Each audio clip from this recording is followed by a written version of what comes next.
Two or Okay. three is when we started covering Bellevue. Well, no, wait, we didn't buy.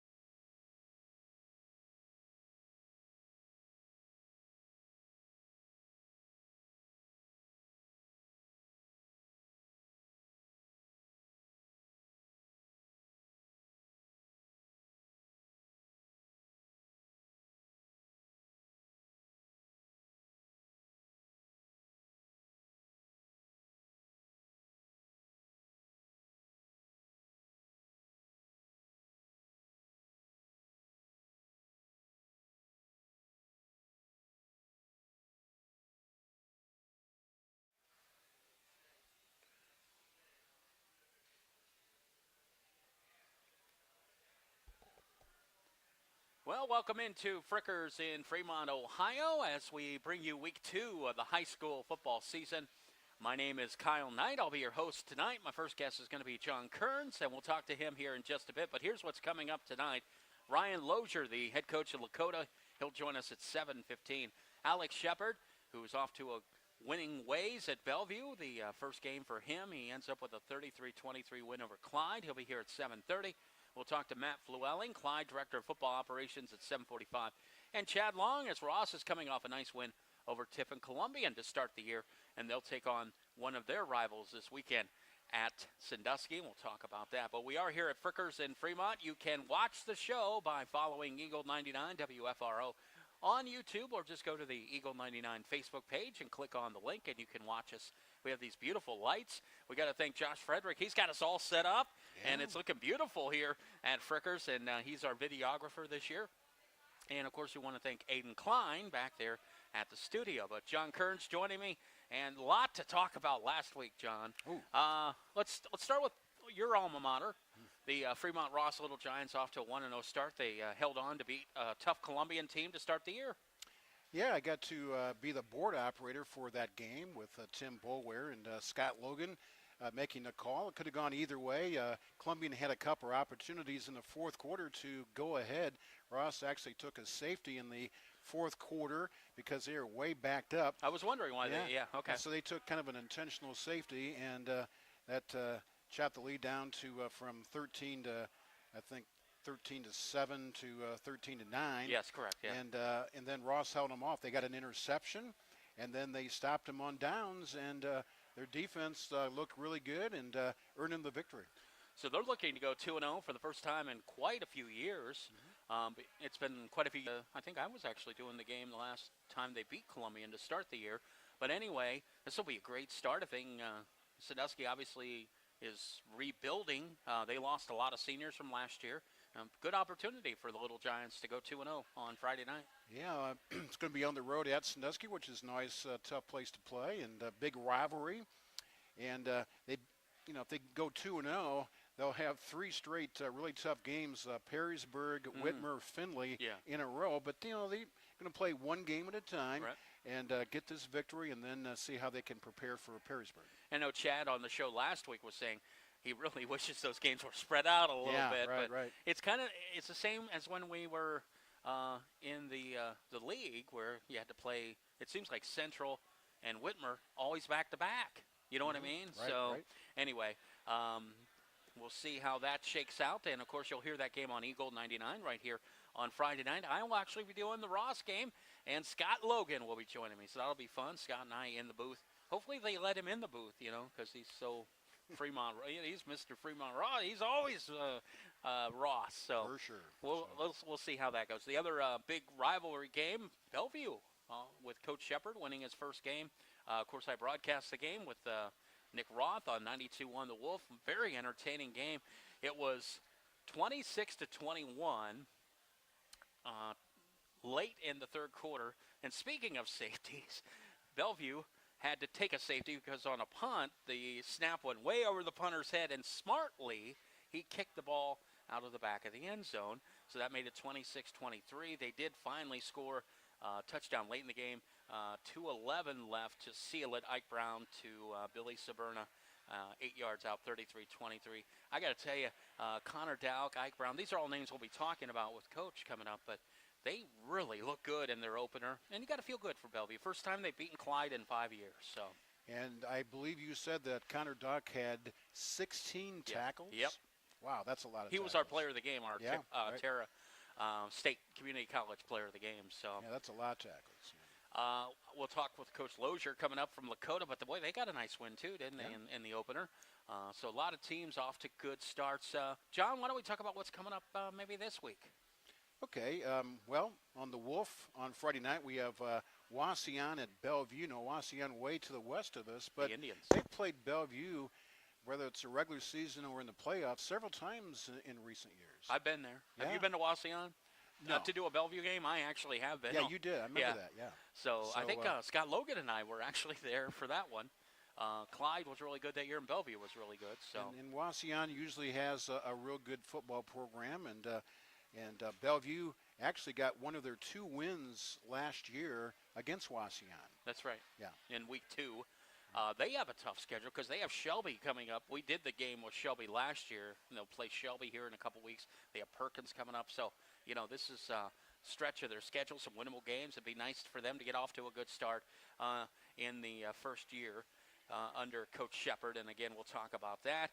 And just going to be a great show here tonight. We have BGSU starting the season. Yeah, tomorrow night. We are again. We just signed a new contract, I think, earlier this year, and BGSU football for another 4 or 5 years, and it's the start of the Eddie George era. Right. So talk about Eddie George. He, of course, played at Ohio State and then Tennessee. I think he was drafted by the Houston Oilers, if I'm not mistaken. Which was the predecessor of the Tennessee Titans. And then he had a long career, didn't he, in the NFL? So. Yeah, very well liked, very well loved by the Titans fans. They still refer to him as one of their favorite players, Eddie George, and he has coached in Nashville at a smaller college there for the last few years, and got the opportunity to come back to the Midwest and Ohio and coach at BGSU, and he jumped on it, and we'll see how it goes. Tomorrow night they play for the first time ever Lafayette. And that's at home. So they have a home game, so a good chance to win their opener. Yeah, and if you're going to watch or listen to the game, you're more than welcome to listen in on Eagle 99, but it's an early game, 5 o'clock pregame with Todd Walker, 6 o'clock kickoff, so it's an early kickoff. And again, we are here at Frickers in Fremont, week 2 of the high school football season. Make sure you stop on down to Frickers and join us. Kids always eat free, and tonight is steak special. That's right, you can get your steak and a side for $9.99. So that's a great special here at Frickers on Wednesday nights. I had the chicken wings, as always, and you're going to eat afterwards. What's your go-to here at Frickers? My go-to is usually the chicken chunks, Oh, yeah. Pretty good with Yeah, there you go. So what's your sauce? What's your favorite sauce? Medium buffalo sauce. Okay. I'm more of a garlic parm guy myself, but to each their own.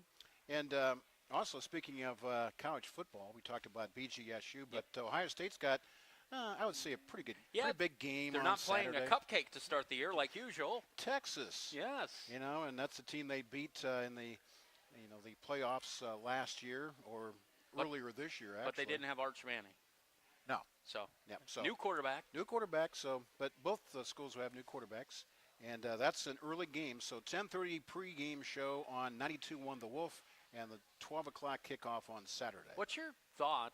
I'm seeing a lot of backlash on these big noon kickoffs, these big games kicking off at noon. This should be like an 8 o'clock game on Labor Day or a Sunday night game or a Monday night game. You know what I mean? On Labor Day weekend. So the way I read it, and this has been a few months ago, but Ohio State wanted to change it to either Saturday night or Sunday night, and Texas said no because they have a game coming up the next week, maybe on Friday, and they didn't. They wanted more time. Okay. And but Ohio State offered. And I think Fox would have probably been okay with that, but Texas said no, they want to play earlier because they wanted more time for their next opponent. All right, well, that's what I heard. That's interesting. Yeah. Kids, you would think they'd want to play under the lights, but that makes a lot of sense. You don't want a quick turnaround on a Friday. But the weather is supposed to be cooler. I think the fear was it's going to be 95 degrees and hotter and blazes, in August. You're right. That. And we can't forget that also on Saturday night we have more high school football, And Nick Roth and Scott Logan will be at Don Paul Stadium as St. Joe Central Catholic will play their second game of the year and their first home game. They play Cardinal Stritch in the 8-man football, and the guys will have fun calling that 8-man football game. It's interesting, a little different. So we'll have that game for you. Is this Nick's first 8-man game? Yes, and Scott's too. So it'll be interesting. They're trying to, learn as much as they can. It's not that much different. It's not that much different. There are some differences. I've done quite a few 8-man. I've actually done 6-man football when I was in. We've talked about that. When I was in Nebraska, we had 6, 8, and 11-man football because some of the schools, like there's one school in the county.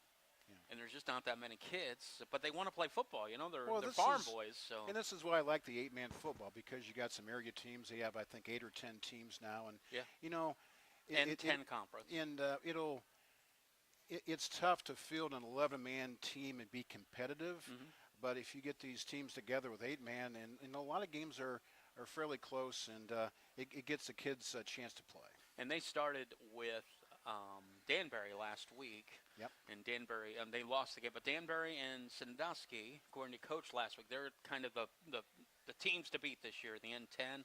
And it would have been Toledo Christian. Yeah, they moved to 11-man. But they moved back to 11. And isn't that who Lakota has this week, right? Could or be, next week? We'll talk about that coming up. But, yeah, I noticed they're playing them. So there's a spot open, in that 4-man playoff. By the way, Coach didn't know Fremont hosted the 8-man championship last year. He didn't know where it was going to be hosted yet this year, so they haven't decided that. But a lot of high school football, a lot of college football. We're in that fun time of year, aren't we, John? Oh, yeah, definitely. And just a programming note, we will have no BGSU Falcons Nest Radio Coaches Show next Monday. It's Labor Day. Sometimes they do have a show on Labor Day. Sometimes they don't. This year they decided not to. Okay.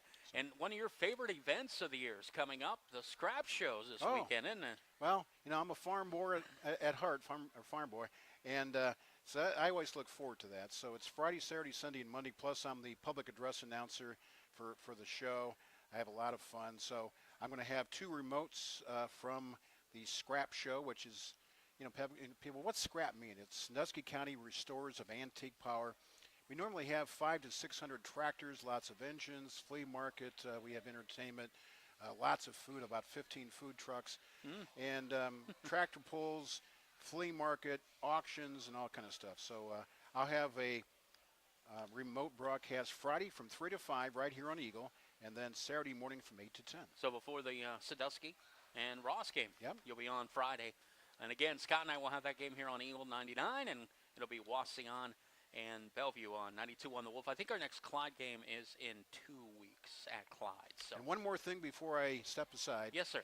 Today was a special day at Eagle yeah. 99 and 92 on the Wolf, because we said goodbye to a legend in the news department. Tom Fullen retired after 40 years in the news department.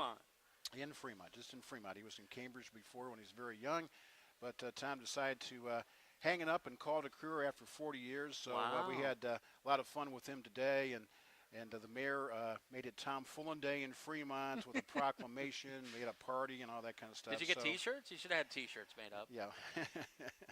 but we like to thank Tom for his hard work over the years, and we're going to miss him, that's for sure. That's for sure. You and I, you shared an office with him a lot longer than I did, but I did for 4 years. I shared an office with Tom. Buddy, congratulations. I hope you have a great retirement. So I didn't think you'd ever retire, but this is awesome. So that's it. All right, John, you will be, you're going to be back at the station on Friday night, right? Or no, you got the Friday off. Oh, it's Labor Day. You're going to be at the Scrap Show. What am I thinking? And, Friday, Saturday, Sunday, Monday. So no sports for me. Do you still take your tractor out there? I drove it today. Okay. It's, from my house to the White Star Park is 8.8 miles, and I had a nice leisurely drive today. It was beautiful, and went to back roads, and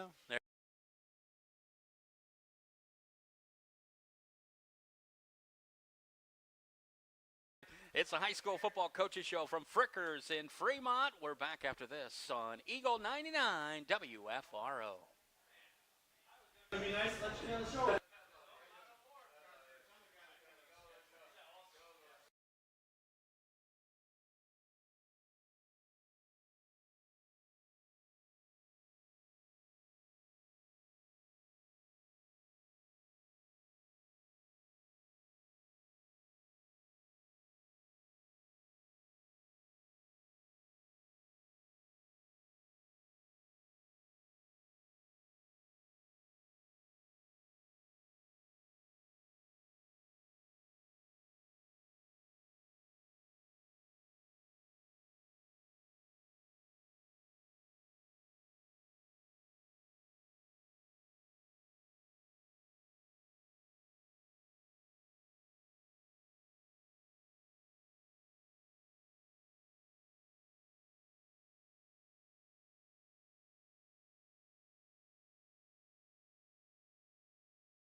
Ball Coaches Show, week number 2 already. Ryan Lozier, head coach of Lakota, former quarterback and state champion for the Clyde Flyers, joining me on the show, right? Absolutely. You got to get that in. So last time, I totally missed that. I was talking to you last year for the whole, like during the preview, and afterwards I'm like, and then we figured out, like I figured out who you, like, you know, Yeah. memory, you know, time flies. Yeah, 4 right. years is a lot of time. So Absolutely. anyway, so you got your first win on Friday night. You beat Elmwood by a score of 41-13. Ryan, tell me about it. Yeah, from the get-go, our kids kind of came ready to go, and we wanted to establish run the football early on. I got a very, very good staff as with me, who's kind of in charge of our run game, and they had our kids ready to roll, and I'm pleased with our effort. Well, I know you have a couple new coaches. Joe Wyatt, the old Gibsonburg coach. Coach Joe, How'd yep. you get him to come on over to Lakota? Joe's been hanging around a couple years the wrestling program. Oh, okay. And when he resigned at Gibsonburg, I think I was probably the first one to text him. I mean, I didn't want to get on too much, but I said, hey, listen, whenever you're ready to talk, just come. That was one I knew I needed to get. And then when I got a hold of Joe, he said, well, I got a guy, Coach Owens. And, you talk about two guys falling into my lap. Not only are they just great guys, but they are phenomenal football coaches, and they're making a huge difference in our program. Well, Ryan, as a young coach, you seemed like the kind of guy that wants as much help as possible. You're not intimidated by somebody saying, hey, let's try this. Well, I think as a head coach, your job is to put the best people in position for your kids. Right. And by bringing those guys in, I did my job. Mhm. Not saying I'm not involved in all that in the game plan and all that stuff, but, I'm not a credit guy. I'm not a me guy. I don't need, I'm going to tell you right now, our run guys are Joe and Glenn. That's who's Right. in charge of our run game. So like I said, as a head coach, your job is to put the best guys in place for your kids, and we've done that with those two. Well, big win on Friday night, and you did it on the ground. Nate Grigson went for 153. Boy, as a team, you ran for 286 on 32 carries. That's an 8.9 yard per carry average. If you do that all year, you're going to win a state championship. Well, we'll try. Coach Joe still wanted 300. He wasn't happy with 286, but so. Oh, that's not nice. I know. You know, Flu. I know. We'll talk to him later. Yeah. I won't ask him about what just happened. But so also Jalen Wagner had 42. So you really were balanced. AJ, how do I say AJ? Goshi ran the ball 6 times for 58. So you had a lot of kids carry the rock and do a great job. Yeah. We try and spread out. Who's playing what, who's doing what to keep guys fresh. It's one thing Coach Owens has really, preached. He believes in being a good football team. You got to keep guys healthy, and I'm with him. So we're trying our best to kind of keep the load spread so we don't beat up on one kid. And then Jalen's your quarterback, right? I think Yep. it was 5 of 8. So, I mean, he only had to throw the ball 8 times, but he completed 62%. Again, you do that, you're going to win a lot of Positive. games. I think that's a testament to our linemen. I mean, our guys up front on both sides of the ball really took control from the get-go, and we never looked back. Let me ask you about captains. Yep. How do you feel about captains? Do you have captains or? So we have 5. Okay. I let our kids vote on them, and then our coaches kind of get the final say. Mhm. I just like that. I do think it's important to have some good leadership, which we do. Guys that got voted on were deserving of it and are doing a good job leading the way. Do you want to point them out? Yeah. So Steven Horniak, he's a senior, up front for us this year. He's our kind of our speaking captain. He's Steve went from a quiet kid who never said a word to really being a vocal kid that has really pushed our group to the next level, and our guys are following off of him. Avery Schilling, another senior for us, good athlete on both sides of the ball for us, kind of our playmaker in a lot of areas. Jalen Wagner, our quarterback, a second-year captain, another kid that just leads by example. Max Nordhaus, Big Max, plays up front for us, a junior. In my opinion, one of the best kids in our league, Okay. up front on both sides of the ball. And then Gabe Brubaker. Gabe Brubaker is a kid that has not really played much varsity football up until this year. He's played some special teams and such like that, but he's never once complained or anything. He just works his tail off, and I'm proud of him and I'm happy that he earned a starting spot, earned a captain, as a senior. Right. Just a kid that the hard work paid off for. So we got 5 good kids leading our group. That's awesome. You were talking about the lineman, right? So what was his name again? Max Nordhaus Okay. So and Steve Horniak, those two. okay. Yep. So when you get a lineman voted captain, that's pretty cool, Yeah, right? 2 of them. That means they're doing something special, Absolutely. right? Yep. So also when you have talented linemen, it's I would think you would have more. You would have a talented running back more often than you. You know what I mean by this? Okay, so when you do have that talented lineman, what do you do to make sure you're? I don't. What's the word I'm looking for? Obviously, they need a little special coaching, right, on that offensive line. Who handles all that for you? Coach Owens. So he does Glenn the Owens does offensive our line. all Okay. line. And like I said earlier, they're sitting out there waiting on me. They'll probably make fun of me for saying, I'm kissing up to them, but I mean it. The difference those two have made with our guys this year is just, it's unbelievable. Coach Owens does a great job up front with our guys.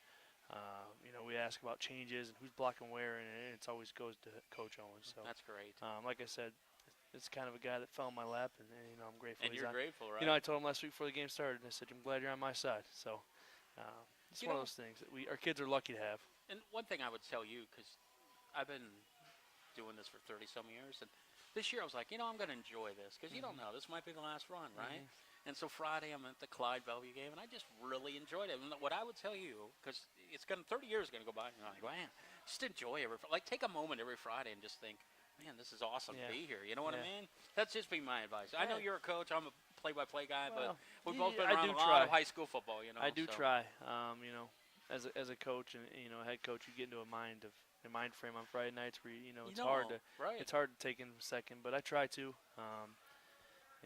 My dad, I remember something he told me, when I was probably playing my last game as a senior in high school. He said, when you go out tonight, just do a 360 and just take everything in. So I try and do that my best I can. I'm not Okay. great at it, but I try my best. No, you just every once in a while, just do it. You Yeah. know, Ryan Lozier joining us. He's the head coach of Lakota. Of course, played quarterback at Clyde and won the state championship. What year was that again? 2019. 2019. Man, Yeah, I'm getting old. time just flies, man. You're getting old. All right, let's talk about your upcoming schedule. You have two more non-league games. First of all, Toledo Christian. So they went from 8 to 11 this year. Yep. They were formidable in 8-man football. Are they Yeah. going to be the same in 11, or is it a little different? To be honest with you, I'm not 100% sure. Okay. It's kind of one of those things where they kind of got to get a couple weeks on film to kind of know what they have.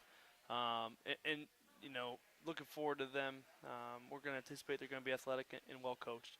But we focus on kind of we're preaching, 1 week at a time. We got to take care of Arcadia this week, and then we'll move on to them. So what about Arcadia on film? What have you seen in them, and what's it going to be like Friday?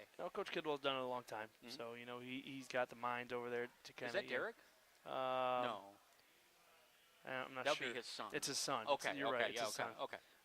okay. They got a couple big backs. They run the ball well, so our guys know they got to come ready to roll and ready to tackle, So and, it's we're getting Like there. a slobber knocker game? Yeah, well, we're gonna find out. So hopefully, we can take control of line of scrimmage early.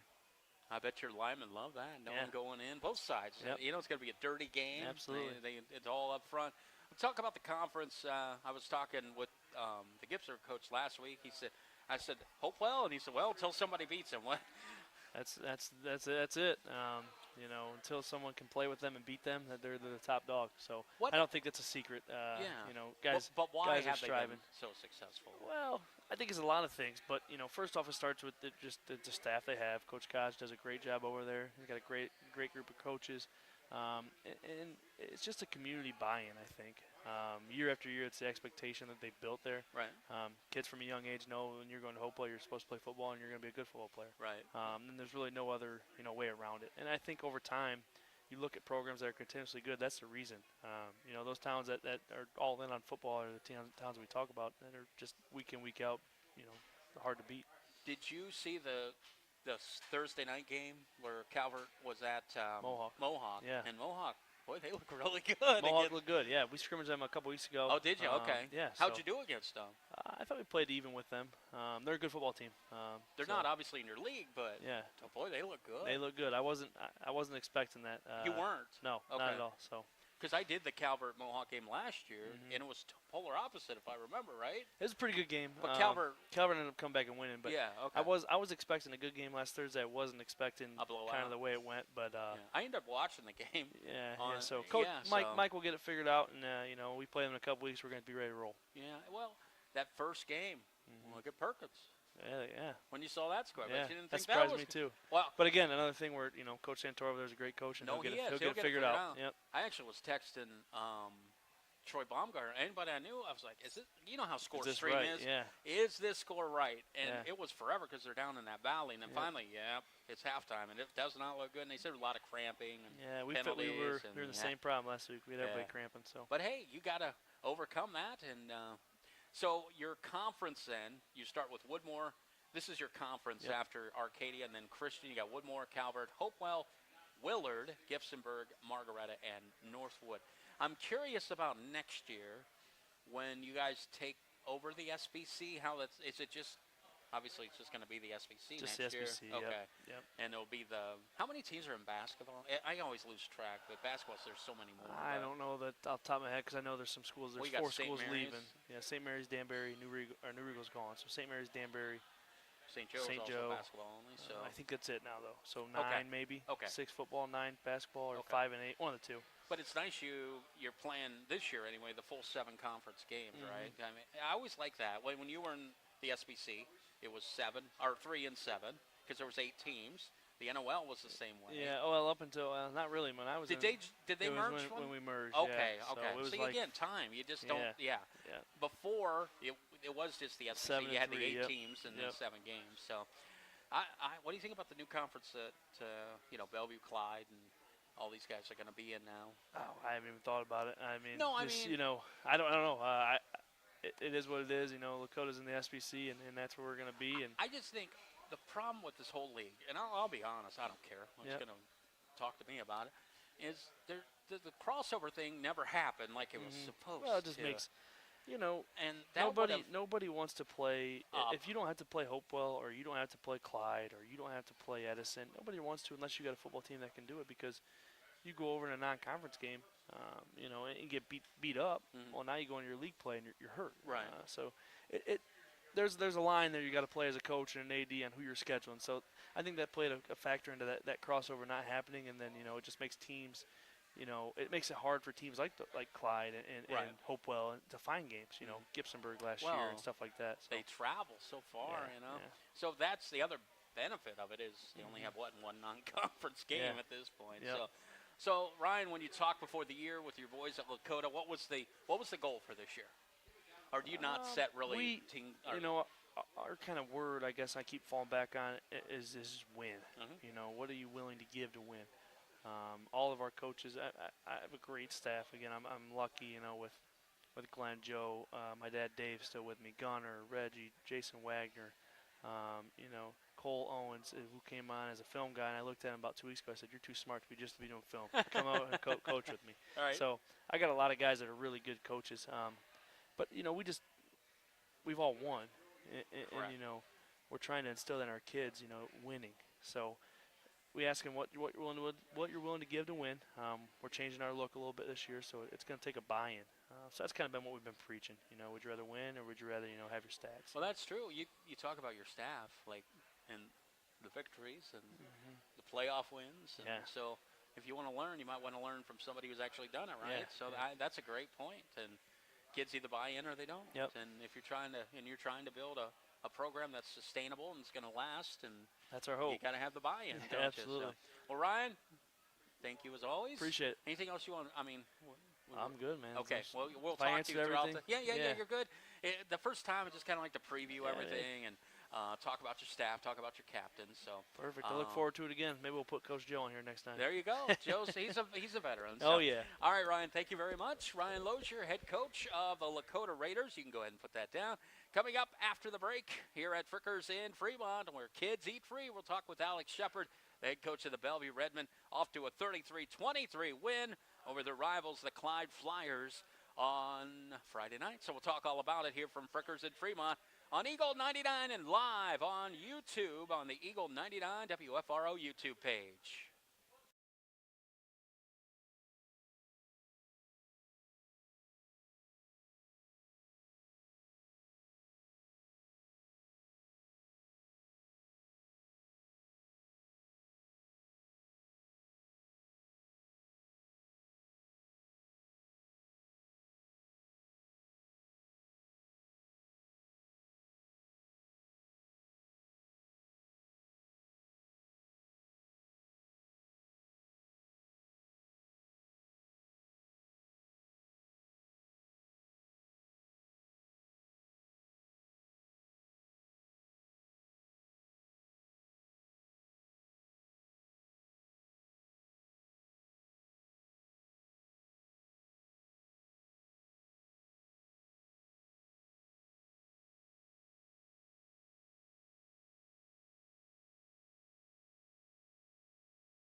99. We're going to talk Bellevue football with the new head coach, Alex Shepard. Alex, congratulations. Nice win for your opener.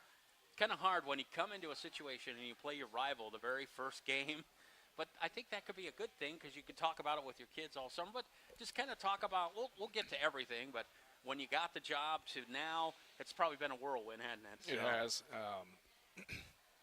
Taking over for Coach Nazani, taking over quite a program and quite a history there with him. And then come into a Clyde week one, that Bellevue hadn't won in a number of years. A good program in their own right, very similar communities between Bellevue and Clyde. Tough, hard-nosed kids, great coaching, very similar communities. So, coming in, starting with them right off the bat was it was interesting, but it was nice. It was nice because you could focus on them all summer. Right. And our kids did, and they worked hard, and we just stressed to them that, in order to beat them, you're going to have to go out and outplay them in terms of effort, physicality, and all the above. So I was just proud of our kids that they went out there and did it. And Bellevue had not beaten Clyde in 5 years, so been quite a time. And the great thing afterwards, you had the whole team out on the field taking pictures and doing all that, but they got to enjoy it afterwards. It wasn't just like, hey, get on the bus, let's go. You took time to enjoy it afterwards. Right. And what was the reason for that? Or did you think about that, or was it a conscious decision, or it just happened? Or Well, there's a trophy between Clyde and Bellevue that goes back and forth. it's the football thing. It I is, saw it it on the is. sidelines, but I couldn't, And they had to go get it. Okay. So I think the kids wanted to go out there and receive it and take pictures. So Okay. I think that was the biggest thing, was that trophy. So your offense, explain the offense you run. You ran some option, you threw to the tight end quite a bit. I loved it. Just explain your offense to our audience. We're a little bit of a mixture. We'll get into power eye. We'll run some power off tackle. Oh, real quick. Go When ahead. you went into the I formation, I said this might be the first time, and you also did a three-back eye, which I call a Maryland eye from back in my day. Yep. That was the first time I'd seen that in like 20. I was like, this is great. This is like my offense from learning. Anyway, that was Yeah, awesome. right. Look, the I formation is not antiquated by any means, but in today's offense, it kind of is. You know what I mean? So anyway, it's starting to go the way of the wing tee. Right. And the option, you don't see them a ton, but that's also why they're successful. They're not used to seeing it. Other teams aren't used to seeing it, used to practicing against it. So, we just want to be physical. that's what I was going to ask. Yes. Physical. Yes, we right. want to be physical. But we're also able to get in the shotgun. Our quarterback's a really good athlete. He can throw the ball. He's capable of running the ball. We've got a handful of athletes out at receiver. Caden Kramer's a tight end, who's an asset in the run game as well as the passing game. So we've got weapons. We don't have to focus on one area over the other. I was going to say, you had Kramer and Winky, right, at your Yes. tight ends, and you Right. threw to both of them during the ball game. Yeah. And then Beauvais, Saberna, and Nolan Hartman ran the ball, as well as Ike Brown during that ball game. So quite a few people also ran the ball. And then you were talking out wide. You got Strauss, Dowk, and Dennings, and Owen Hancock were your wideouts there. So, but a lot of people touched the football, and it was very interesting because I think you were able to just kind of, well, at first we were tied 0-0. Then you got that first, once you got up 13-0, you kind of got an advantage in the game, but you never really gave up that advantage, even though it got to 3 points at one point. Right. And you had that safety at the end where you're probably going, oh my gosh. But the kids never really they never relinquished lead, but it never felt like they were going to give it up either. To Right. me, anyway. Right. Your thoughts on that? Like how the kids just kept going. I mean, they had 2 wins last year. They only scored 100 points. Right. You understand what I'm Yes. saying? You put up 33 in the opener. Right. Like, yeah, it was just. I'm sure the kids were excited about They were. this. They were. You know? Our message to them was to focus on the next play. Okay. Not focus on anything that's going right as well as anything that's going wrong. Focus on the next play and the upcoming play. So, we just preached that mentality all summer. We talked about it all week leading up to the game. And no matter what happens, good or bad, next play is all that matters. And I think, when we had a couple miscues, when we gave up that punt, over the for the safety and for the kick return, it was next play. And, we played with great effort, and they forgot about it, and they went on to the next play, and they did a good job. They overcame adversity. Can we talk about your offensive line first? We're going to talk defense too, but your offensive line was wonderful on Friday nights, and they did a great job with all the people running the football. But talk about some of the guys up front for you. Yeah, at left tackle we have a senior, Reed Klaus. Also your kicker. He plays both ways. He's also our kicker. Left tackle's Tatum Gore. He's a senior. Oh, one thing about Reed, he thinned up He did. quite a bit. He started in the off season in the weight room. And, Okay. he also got stronger, so that's part of it. But I like to point that out. Like, he had the little belly last year. Now he's, like, looking great. Yeah, So, yeah. anyway, he's, got to he's point that grown. out. He's grown into Yep. a man a little bit. There you go. Deacon Nunez is a sophomore. He's a returning starter from last year at center. Right guard's J.R. Allen, who's a senior, returning letterman. And at right tackle is another sophomore, Grant Hancock. So we've got 3 seniors, two sophomores. So we've got a little bit to bring back next year, but Right. we've also got a decent amount of experience up there too. That's kind of funny about your teams. That's where you're at this year. You got some back, but you got a lot of new people too. Right. And that's just kind of where you're at. But it's a good place to start with Ike at quarterback. I mean, he got to start as a sophomore. He's only a junior. How do you feel he did running your offense for the first time? He made a lot of really good decisions, and that's something I've told him. You don't have to be Superman. You just have to make good decisions, not turn the ball over. Try not to take sacks, be a game manager, and then make plays when you need to. And he did a good job at that. He didn't take too many chances. He didn't put the ball in harm's way. And when he had the chance, he made some plays. And with the option, I thought he made really smart decisions. He did. With the football. He did. So when I first saw you run the option, I'm like, yeah, here we go. You had I, you had the Maryland I, and we had the option on Friday. In a very multiple formations. Defensively, Connor Dowd. My gosh, he was our player of the game. Yes. I was like, no, Nick, there's only one guy. And I didn't know, we didn't have, I said it's over 10, but it's 16. He had 16. And then he also had a touchdown, but that wasn't why. It was what he did on defense. He was all over the place on Friday. He was a maniac in a good way. Yeah. He played fast. He played physical. He's not the largest person out on the field. He's, maybe 5'10", 170 pounds, but he plays like he's really big. He's fearless. He's smart. He's savvy. He can do it all. He led us in tackles, and usually when your safety leads you in tackles, you're not having a good night.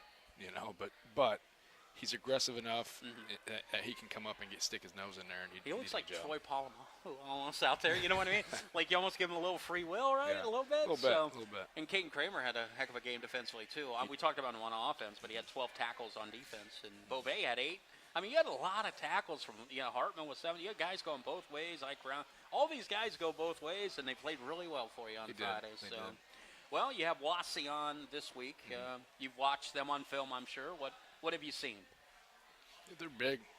They've got a big offensive line. Their quarterback is 6'4", 6'5", good-sized kid, athletic. He's dangerous. Okay. I think when they need somebody to do something, they go to him. Did they run a spread, I'm They assuming? do. They do. They were wing T last year. They're a little bit more spread. Really? They kind of look like what we do when New we're coach? in shotgun. Not that I know of. Okay. It's kind of a strange Yeah. to go from a spread to a wing tee. They were kind of wing T last year. I think they were in shotgun wing T. But Does it shock you how many people still run the wing tee? I mean, around here it's pretty prevalent. no, not really. Okay. Not really. Why? Why is that, do you think? It's rare to see it in the cities or in bigger but I mean the communities. smaller but communities. when you're in it's- smaller communities, and sometimes you don't have the athletes to sling it and run around and be spread. It's something you can get good at, and you can have some success without maybe having bigger and faster kids. Kind of like the option. Right. Okay. Like the Navy and Army. How it's Yeah. similar. That's what they run, just to kind of Right. be different. Alex Shepard's with us, the new head coach of the Bellevue Redmen, off to a 1-0 start. See, if you retire now, you'll have a perfect record, and you'll have beaten Clyde. I mean, you could be mayor of Bellevue. Anyway, we talked about Wassey on the quarterback. Defensively, what are they going to pose for you this week? They move around up front. They're athletic at their ends. Their interior guys up front are good size. Linebackers play well. Their safeties come downhill and make tackles. So, we've got to shore up our offensive line and make sure we're protecting the passing game. And we just got to try to move around formation wise and try to get numbers. Coach Shepard is with us, and of course we'll have the Bellevue and Wassey on game Friday night on Sister Station 92.1, the Wolf WOHF. Let's talk about your captains. Who did you name captains for this Bellevue football team? So I let our team vote. Our team picked our captains. We have Ike Brown is a junior. We have Nolan Hartman is a senior. Reed Klaus is our senior. And Evan Beauvais is a junior. So those are the four that their teammates picked and voted. And Coach Shepard, I should have started the interview with this, but kind of talk about your coaching background, if you will, before you came to Bellevue. I probably should have started with that, Yeah, no but problem. I was so excited. You know, we'd talk about the big win, and anyway, go ahead. Yeah, I graduated from South Central down in Greenwich. Oh, my God, I here in went to county. Hillsdale. Did you? Yeah, that's funny. There we go. Played football at Capital University. Did an internship at Denison University. Okay. Like a coaching? In the weight Internship? room, yep. Oh, okay. Yep, yep. Okay. Went to University of Alabama in Birmingham as an intern. Okay. Went to University of South Alabama as a GA, coached tight ends, and got my master's degree from there. Was a receivers coach at Kentucky Wesleyan College, Division II school. And then I finished my coaching career collegiately at Tiffin. Tiffin I was at University. Tiffin coaching tight ends for a Okay. year.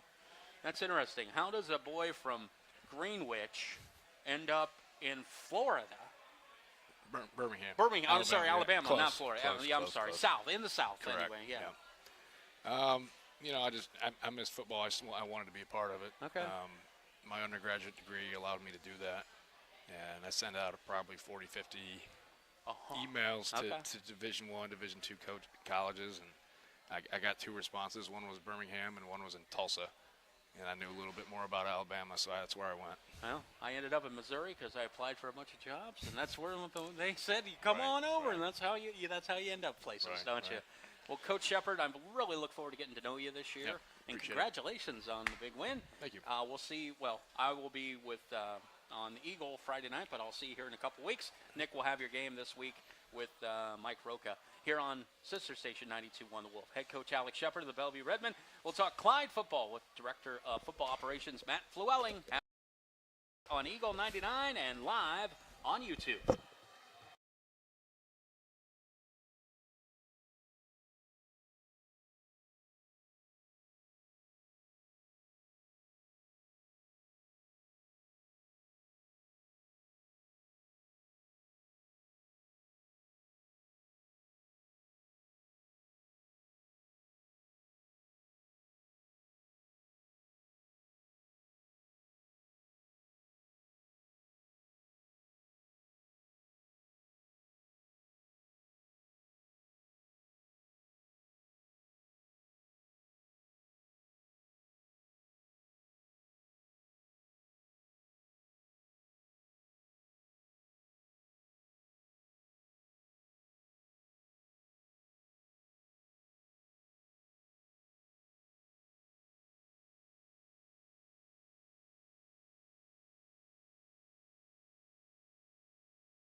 Director of Football Operations, Matt Flewelling. What? That's what's on the thing. What do you, Matt? It says right here.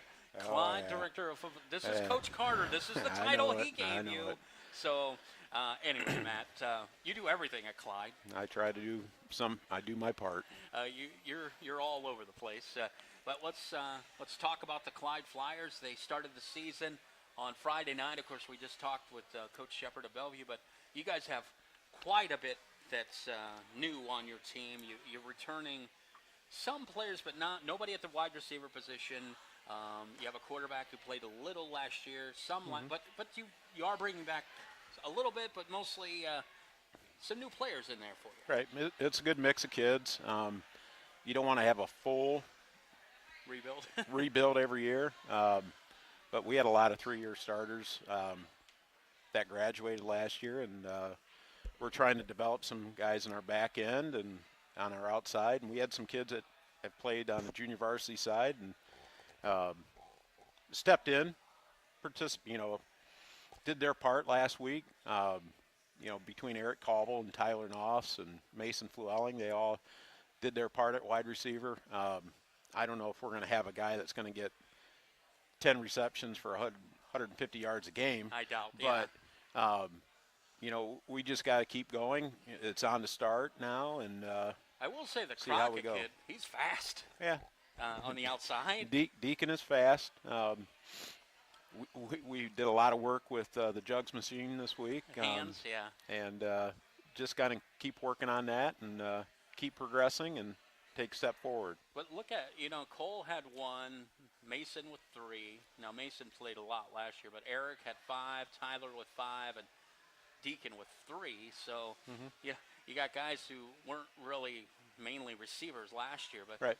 17 receptions. And I thought Jonathan played pretty well Yep. for his first game as a full-time Right. starter. I think we made a lot of, I think there are 10 plays that determined the outcome of the game. In Bellevue, made 8 of them. I mean, We're up, and yeah. when it comes down to that, hats off to them. They made the plays and we didn't.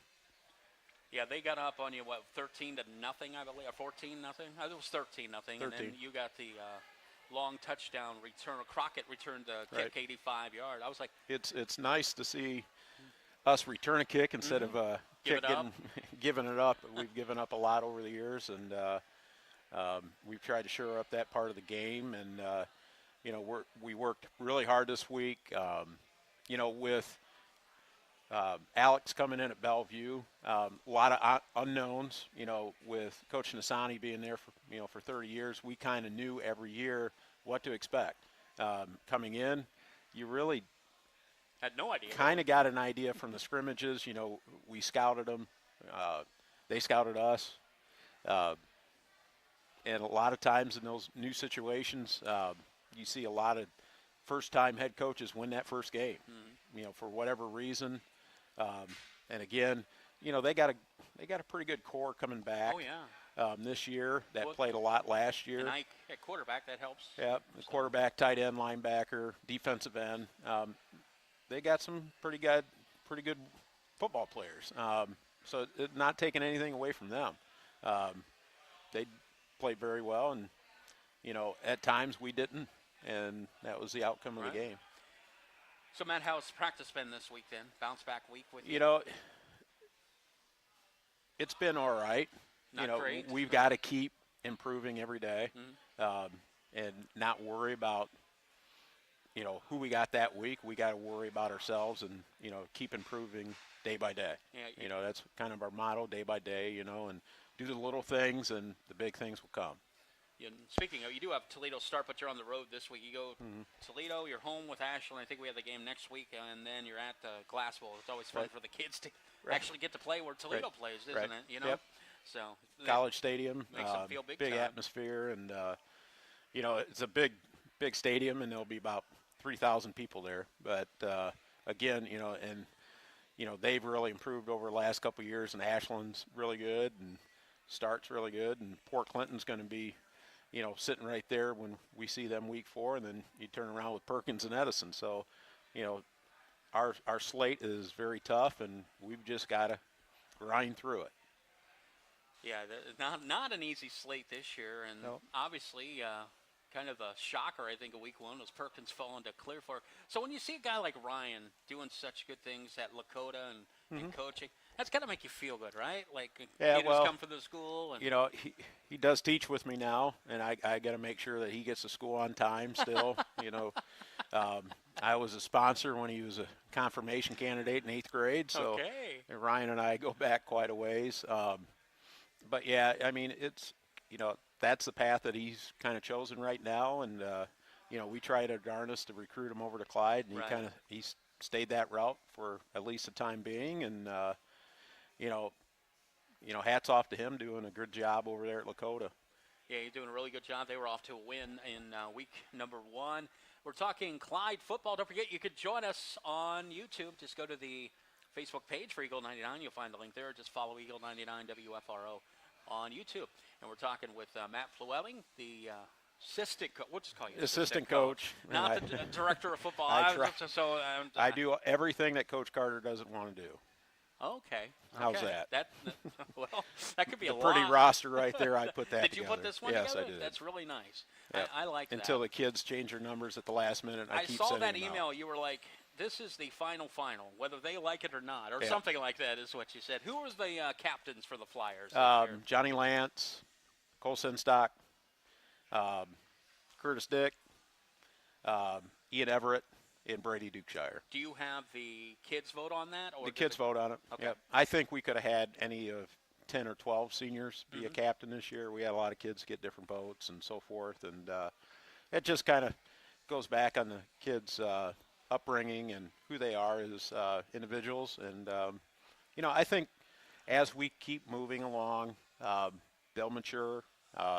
You know, we had a lot of kids last week play for the first time both sides of the ball. Right. You know, Ian Everett played defensive end last year, and you know, he got kind of thrusted into a offensive tackle role this year. You know, Dawson Jeffrey, you talk about a kid that's made a number change. He came at Clyde. He was 17 as a freshman, 4 as a sophomore. I believe he was 52. Now he's 82. And it seems like there's another number mixed in there as well. Okay. Well, So you talk about, you know, moving around, trying to find a spot for him, and you know where he could help us out the most, and going from there.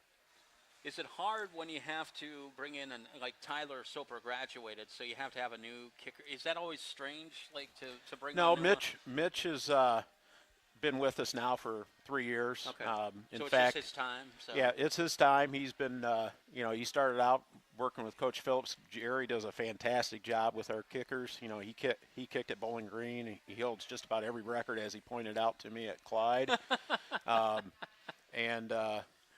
You know, Mitch has been getting stronger. That's been his big point. Okay. You know, when he was a freshman, he could barely get the ball down to the 35 or so. Now, you know, he's really added some leg strength, and you know, he's a dual sport athlete in the fall. He golfs and then comes out and kicks for us, and plays basketball in the wintertime. And you know, Mitch is one of those kids that, you know, he shows up every day, does his job, and you know, doesn't worry about anything else.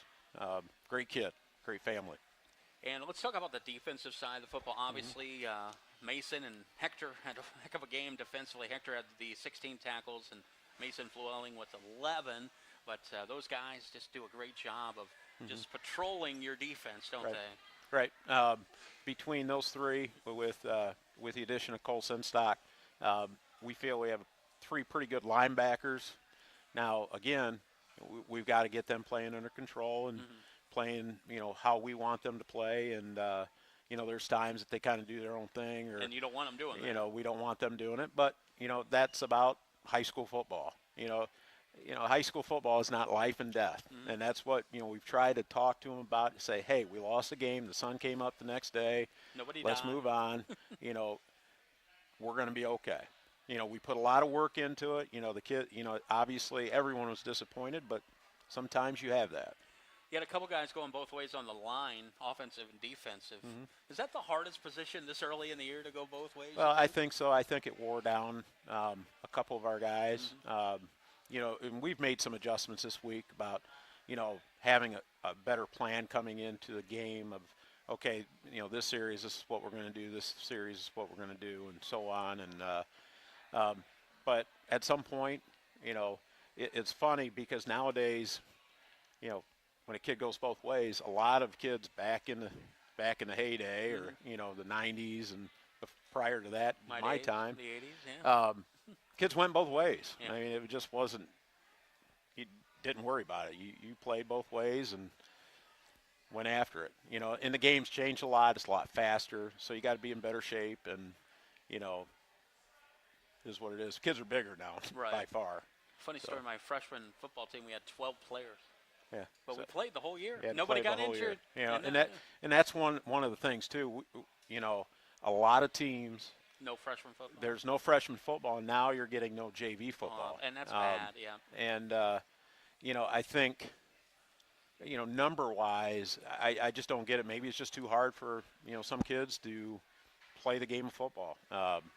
You know, next week JV's traveling down to Bluffton to play a game, and our At the freshmen. university there? Well, no, just Bluffton High School has their okay. own stadium. Okay. Harmon Field. There's about Oh, that's funny. 10 Harmon Fields in Ohio. And then our freshmen are playing Genoa. I think the following week we're still looking for a JV game. Really? So St. Francis? No, we're playing St. Francis. Sorry, Port Clinton week. They don't have a JV team, Okay, so perfect. we're playing. Perkins obviously does. Perkins does. Edison only has a JV team, and that week we're playing Bowling Green freshmen. Okay. So Norwalk only has their varsity squad. I They're heard about 32, that. Okay. 33 kids. Yeah. So it can kind of get dicey on a Friday. You know, you get someone hurt on a Friday, then all of a sudden you got to have a JV kid play more. You know, Dane Aldridge was one of those kids last week that, you know, he was probably going to be a JV kid this year and ended up playing quite a bit of safety and didn't play on Saturday. So, you know, things change Well, from were you planning Friday on into Saturday. Hector Garza being your leading tackler last year? No, probably not No. going in. Yeah, Right, yeah. not going in, no. Right. Because he was what? Was he a sophomore last year? Yeah, sophomore. sophomore, But yeah. still, he wasn't planning on starting at first. We're so. trying to convince him to run the ball a little bit more Okay. and take a little bit of interest in that because, you know, he's a state qualifier in track and he's built like a man, Right. you know, 200 pounds, and we're like, hey, you need to run the ball a little bit. And we've got some packages. It's just we got to motivate Hector a little bit to get there, and that's part of my job. I do coach running backs, and I try to get those guys. I thought he did have one. He had one carry, yeah. I remember that. Okay, Yeah, okay. he had one carry. 1 yard. One Yeah. carry, 1 yard. So. Yeah. But I think, you know, he hasn't carried the ball since his freshman year in live game action. So, you know, we want to, you know, we always look down the road. You know, what do we got next year? Right. We got, you know, we have a junior Lincoln Mullins that he's right at the cusp of playing, you know, and, you know, his situation, he's behind a kid that was an all-league player last year. So a lot of times, you know, I tell kids it is timing when you come into the system. Mm-hmm. You know, if you're behind I'll use my own son as an example. When he was a freshman, he was pushing for time behind a couple sophomores. Okay. Well, they're going to be juniors, you're going to be a sophomore. You know, they're going to be seniors, you're going to be a junior. You know, Right. you're just going to have to wait your turn in that spot. You know, and then we try to find, you know, if he's good enough, let's see if we can find another spot for him. But Well, when you have 3-year starters, sometimes it's hard to punch your ticket onto the field. Well, Mason's always the kid. He's like the utility knife to me, Yeah. offensively. At least Yeah. last year he was the utility knife. You know what I mean? It looked like he was kind of that role, but not as much at the first game. But Does a lot of blocking on the outside and, you know, frees up some of the other guys. You know, he's probably our best perimeter blocker. That, you know, he'll argue with me, but he's not the fastest guy. But, you know, he's one of our top guys speed-wise, and he wants the football. Right. You know, and it's the same with AY. Adam Young wants football. And, you know, we're like, okay, there's one football. Let's Right. work it around and go from there. And, you know, we emphasize team and try to do the best we can with that. all right, Clyde football. We talk it every week here from Frickers in Fremont. And well, Matt, thank you very much Yep. for coming out this week. Thank you. The director of I won't say that. Director of football operations. Thank you. There you go. We'll talk for another 20 minutes if you want to know what I do all the time. Well, So. I've seen you and how hard you work, so I know how hard you work. So it's you're good. So Okay. all Thank right, you. all right. And if you ever want to announce the basketball games, you know, we could switch. I could do PA, and then you could do play-by-play on the That's basketball okay. games because we're moving down next to you next. I was All like, right. I'm done with that stupid perch up there. So anyway, that's for basketball season. All right, we're gonna come back and talk Fremont Ross football live from Frickers.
Interlude for I like it. for Chad.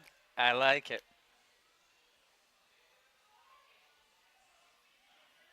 All right, there we go. See, you liked it so much, we're going to keep playing it. All right. Head coach of the Fremont Ross Little Giants, Chad Long, joining us here on the show. Nice win on Friday night, 13-9 over Columbian. I was getting a little worried. It was like deja vu when it was 13-7 at halftime. It was kind of like last year's game. Yeah. And then it was 13-9. But just talk about the win, and it was nice to get off to a nice start to the year. Yeah, I mean, Tiffin Columbian's a really good football program. They always have success there, and we felt pretty good going into the game. We kept it very conservative on the offensive side, knowing we were going to be led by our defense, and our defense played really well. They had a lot of stands and stuff like that as far as that fourth. I think it was like one on the half-yard line from them scoring, and then we got the ball back on that one. Very conservative on our part on the offensive side, just really On purpose? a little bit. When you get a new starter and Braylon Garza, we didn't want to do too much with him at quarterback to maybe put us in jeopardy or have a turnover or something along those lines. So we just kept dinking and dunking, with Mackey on the outside and then Dylan McDonald on the comebacks, and just real conservative. We'll open it up more this week. Braylon did awesome. He was 13 for 22, so we couldn't ask for anything more. Didn't turn it over, didn't throw interception at all. And we just really, time of possession, we were really good at controlling the time, keeping our defense off the field as much as we could. Kind of old school. Yeah, A little yeah. bit, Yeah, I mean, I was- we'll do whatever we got to do to Right. manage the game, and I felt confident in our defense. I really believe our defense is a pretty good defense. Well, that was kind of what you hung your hat on last year, right? Yeah. So, Talon Brown went for 51. Is it Ryder? Yeah, Stephen Okay. Ryder. Went for Yep. 28. Joel Pickard went for 17. He had a lot of guys. Braylon also carried it 6 times, and as you said, went 13 of 21. But defensively, you held Columbian to like 200 yards of offense. So Yeah. were you Yep. happy on that side of the ball? Yeah, we were. They kept getting us that. There's the 130-yard pass at the end of, it was in the fourth quarter, I think, on their last drive. That running back went out of bounds and came back in. They threw the hat down. That's illegal, right? It was illegal. The Because he can't sideline, touch it. because he can't touch it, correct. And the sideline threw the hat down, and then they came together, and you have other officials kind of voicing their opinion on it, where I talked to many of officials that I know that said that shouldn't be anyone's call but the sideline call, and they overturned it, and they gave them a 30-yard completion, which kept their driver alive because it was like 3rd and 10, 3rd and 11 at that point. Okay. But nevertheless, our defense was able to stand up and make the stop to, secure the win. Well, a nice win for you to start the year. How many years had it been since you started with a win over Columbia? It's been a couple years, right? So, They beat us the last 2 years. We beat them the 2 years prior. So okay. we're on a 2-year. We should be this year and next year, and then we'll see what happens from there. and then, one more year left in the contract, or? Oh, we're always playing. Yeah, I know you're going Yeah, it's to. a great. Honestly, I don't even know that. I remember though when you played Springfield to start the Yeah. year. Well, yeah, that was a long. Yeah.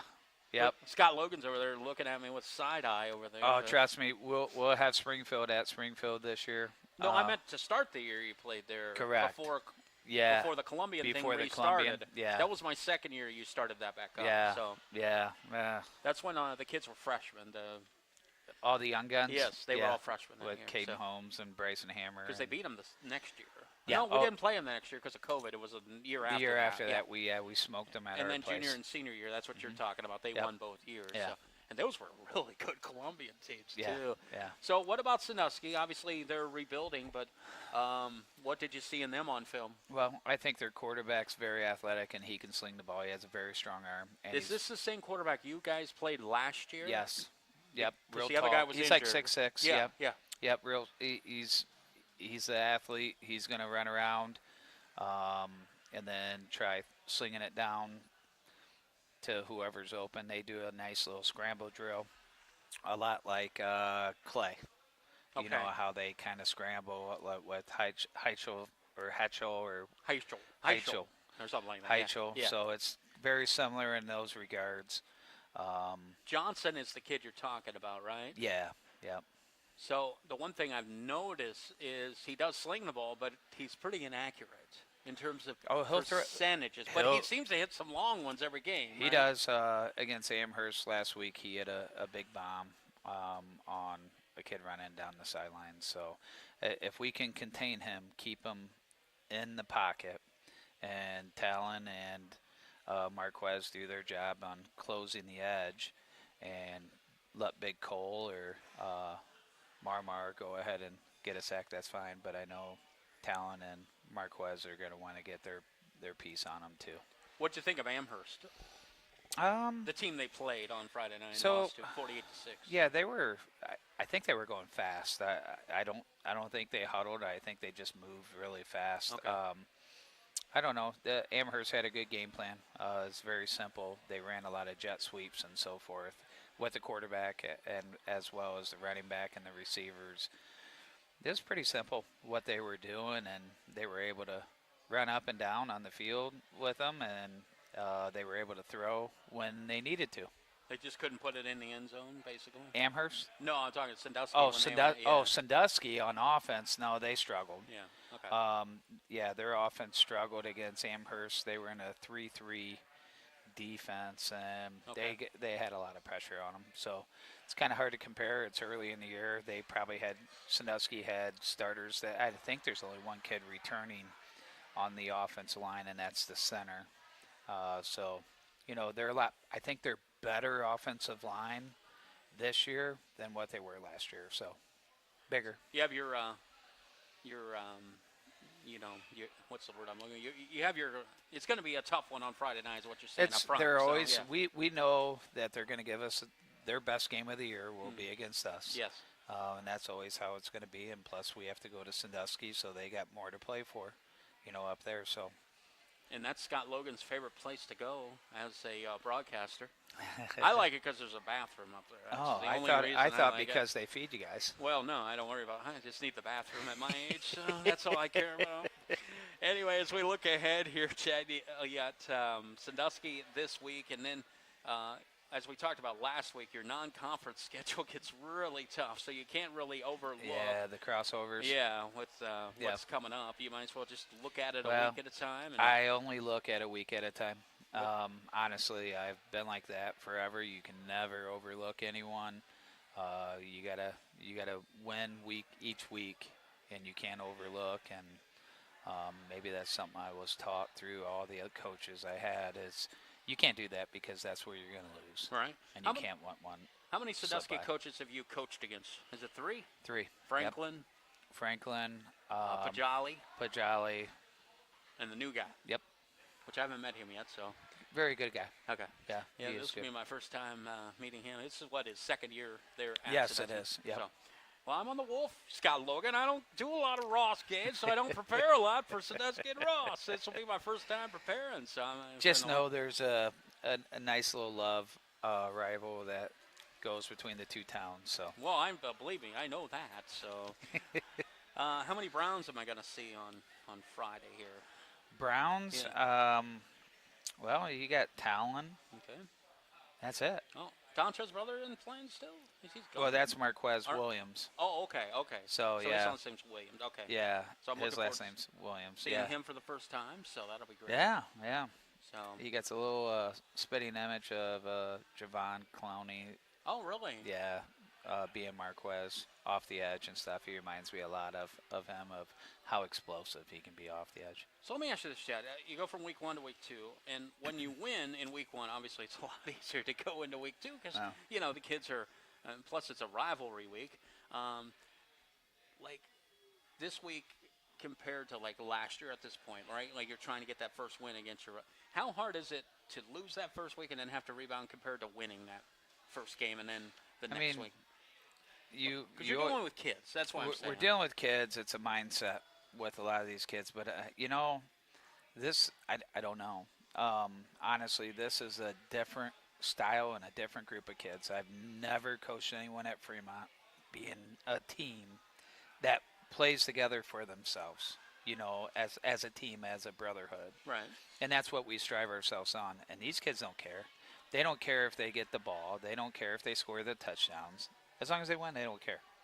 And, you know, hopefully we won't ever see the losing side. But if it happens, it happens. You always got to rebound and come back and be ready to go, you know, the next week. Why is that? Why are these kids so well equipped that way compared to past kids? This year compared to, I don't know. You know, we did it. We did a lot of bonding stuff over the summer. Always have the seniors come over for a pool cookout. And it's just a different group. I don't know. We don't have any viruses or a kid with a bad attitude or anything. I believe at Fremont right now currently, in all sports of the boys, we have good kids that are team players. Okay. There is no individuals. I mean, you look at it all this last year. Basketball won more games than they have in a very long time. Baseball won more games than they have in a very long time. We had a successful track season with taking multiple kids to the state. All this is a carryover into this year. Mm-hmm. Now kids want to get on board and they want to do the right things because we can have a lot of success. I think that's truly what it is that we have good kids that are pushing and want to be great. And I think you're going to see that in all sports again this year. Basketball and any boy sports. I think you're going to see that. That obviously makes your job like 100% easier. Well, this is unique. I'm dealing with having to put this fire out, and then I have to put this fire out and stuff like that, and it's not like that this year. And it's actually a really big relief to just be able to coach and have fun with the kids, and they're having a great time. They every day we have a great time, and that makes it easier. Just going to practice. So amazing. And we're lucky. We're in a good stint right now with the incoming freshmen that we have right now. The sophomores have a lot of really good talent. The freshmen are really, really talented. And then, the juniors are all the athletes and so forth are in that. And then you got a good mix. I mean, it's just a really good mix. And, it shows because we swept Tiffin Columbian for the first time. Freshmen, we blew them out of the water. Really? JV, we really could have blown them out of water, but we made sure everyone played. And then, obviously, we won on Friday, too. So, it's a good start to the season. How wonderful is that when you sweep a weekend? I mean, that's great. Especially a good program like Tiffin. Right. Doesn't happen all the time, but I hope it does happen in the future. You really want it to happen this weekend against your rival. Well, do you not play them in freshman Freshmen and JV do not play them. Why? So, we never have. Why? We kind of go into our games. So do you do all in the conference? So our last team that we play will be what the freshmen and JV play. Okay, I understand. So it's all conference games. Yeah. For the freshmen and the JV. Yep. Okay. All right. Well, Chad, we'll see you on Friday nights. I'm really looking forward to this. Going to Sandusky. I don't even have to. Be excitement. Yeah. I can't wait to listen to the radio station playback just so I can hear the excitement that you're all having. Well, Scott there. will be bad, but I'll be good. So you got that to look forward to. So, no, good luck on Friday night against the Blue Streaks. And hopefully 2-0 when we're sitting here next week and you're talking to Nick, okay? Yep. All right, that's Fremont Ross football with head coach Chad Long. And, of course, you can hear the Ross game on Friday night against the Sandusky Blue Streaks right here on Eagle 99 WFRO. Scott and I will be on the air about 6:30 on Friday night. And then over on 92.1 The Wolf, it'll be the Bellevue Redmen trying to go to 2-0 against the Wauseon Indians. And that'll do it from Frickers in Fremont. You can put that down, Chad. I'm kind of holding you hostage here. All right, let me thank everybody for joining us. We want to thank John Kearns, our first guest, Ryan Lozier, head coach at Lakota, Alex Shepard, the new coach at Bellevue, Matt Flewelling, the assistant coach, not the director of football operations at Clyde, and, of course, Chad Long of Fremont Ross. Thanks to my videographer, Josh Frederick, and Aiden Klein back at the studio. Next week, Nick Roth will be here at Frickers in Fremont to bring you the high school football coaches show starting at 7 o'clock live.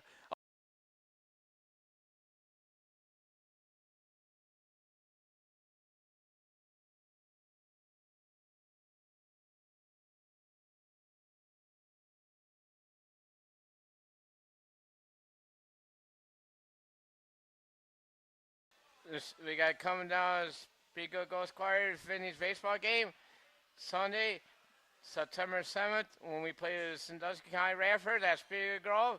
Everybody got to come. All right. Thank you, Jay. And I'm going to Gitzenberg going Bears football game Friday night. All right. Thank you, Jay. Yep. All right. There you go. In Boone, Michigan. Boom. Get out of here, Jay, because I got to finish the show. All right. Good job, buddy. All right, Mr. Fremont, Jay Cullen. All right. That's going to do it here. I think I thanked everybody. Josh, did I thank everybody? We're good? Okay. All right. Thanks to Frickers in Fremont. Nick will be back with Josh next week, but I'll see you Friday night. We'll talk to you Friday night here on Eagle 99 for Sandusky and Fremont Ross and 92.1 The Wolf as Bellevue and Wasion. All right. We'll talk to you next week from Frickers in Fremont on YouTube and live on Eagle 99 WFRO.